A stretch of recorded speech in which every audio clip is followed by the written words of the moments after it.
asalaamaaleykum wa rahmatullahi taala wa barakaatuhu. guddi fukkeel gi ak ñaar ci weeru koor sopp nañ ko ci julli fukki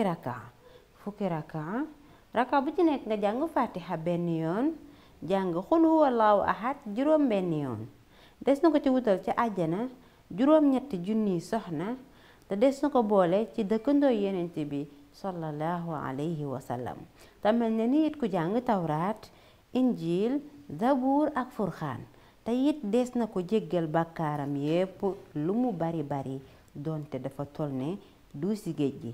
te des na ko bindal itam tuyaabay jaamu yàlla juróom-ñaar fukki at mel na ni it ku goreel junniy jaam. te bu bis penc baa des na ko ramuloo li ko soob ci ñi naroon a dem safara te dana tàbbi àjjana deesu ko xisaab.